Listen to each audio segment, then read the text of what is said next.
ladies and gentlemen, my name is Ross. This is my first YouTube video pertaining to electronics and a drink. So what I want to talk about is something that I pretty much do on a daily basis down in my basement, and it's building these little circuit boards. As you can see, it's quite integrated, but it's very, very simple to make. I've got all kinds of different ones. This is a motherboard type, and then this one is a single controller that you can put an ESP07 on. So what I wanted to start with is a short introduction on what I'd like to talk about and outline the different processes that I use to show the average user or the avid, non-avid user how to produce type circuit boards and different types of electronic devices to control simple things. What I've done in the past is I've read a lot about different electronics. I also studied electronics in college and in the military as well. So I kind of got interested in it and wanted to take it up. So I finally built a basement, and as you can see in the background, we have quite a bit of kit, if you would. I've got a 3D printer right now printing off one of my latest inventions, which is this little novelty.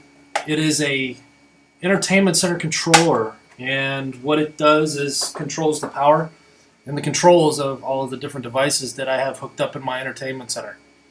So this is the top. As you can see, it looks a little bit funky.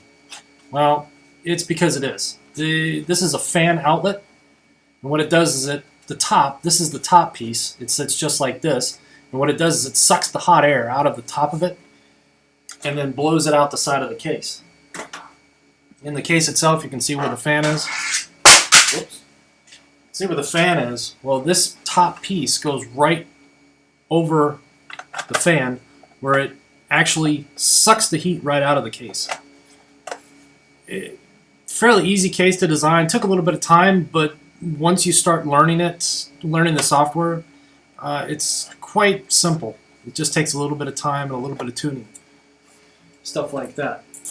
I've also got pre-made boards. This one's already been manufactured. All of the circuitry has already been put on it.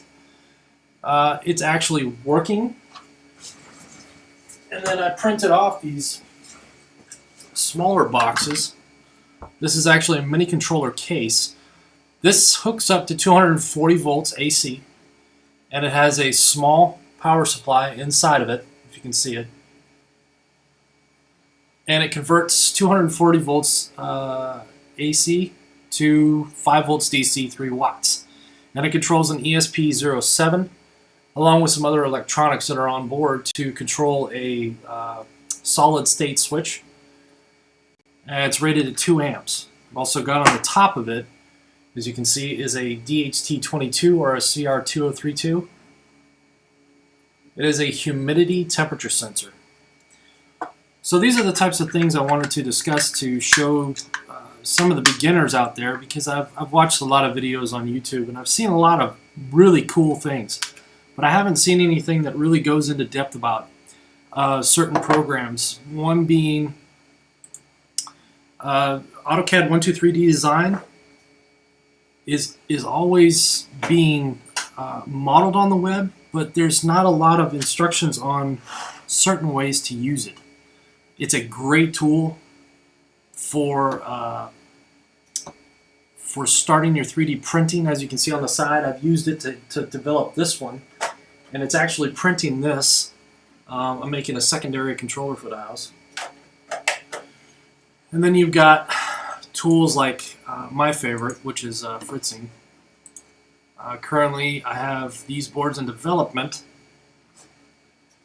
which you'll see on screen. And this is the board that controls all of the different devices that I've laid out.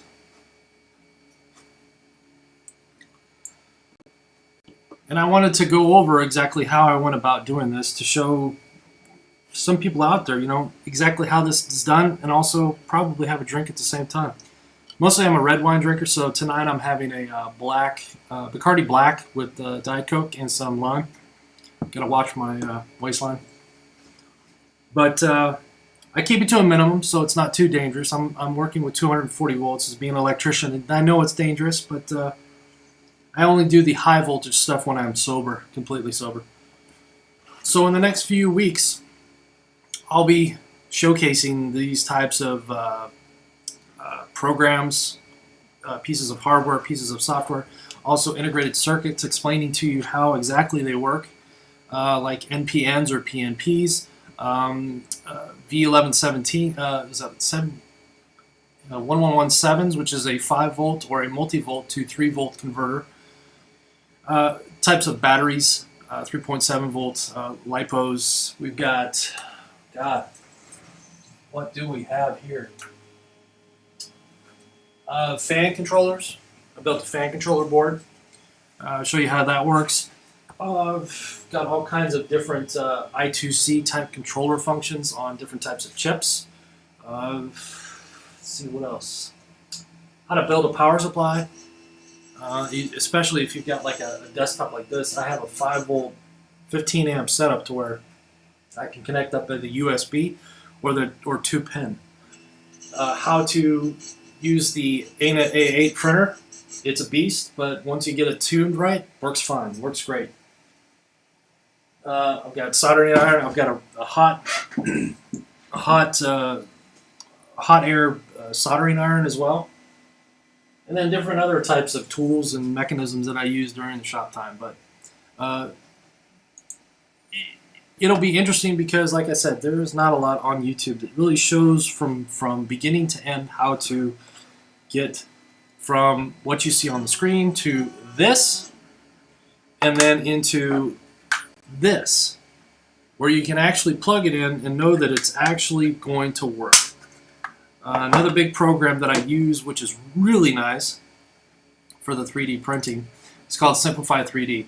Now this one is the actual top that I'm printing out right now, and as you can see,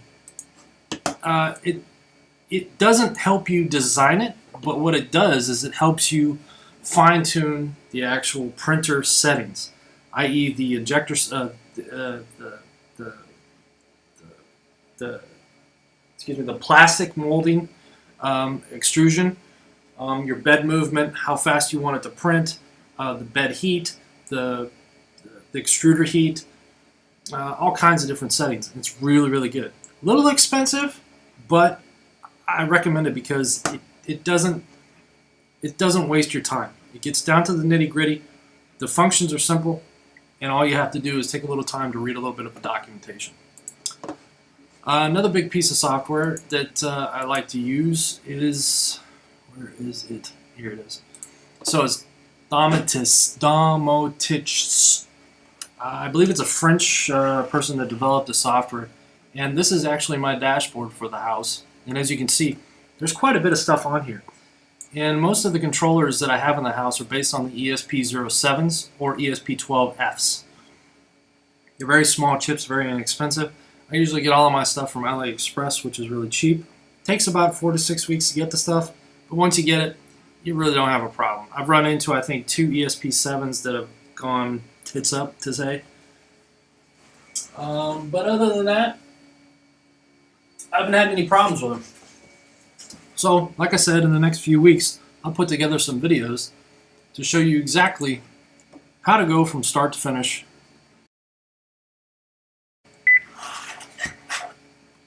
So, as I was rudely interrupted by my system, I want to basically show people, how they can go from these little boards, or from a design that they want to build. For instance, a simple controller, an on-off controller, anything that you can basically put in your house and feel safe that it's not going to blow up. That's why I don't mess with this when I'm doing 240 volts. Anyways, to design these, it's really simple. You just have to know some simple electronics, and then just go to it. So until then,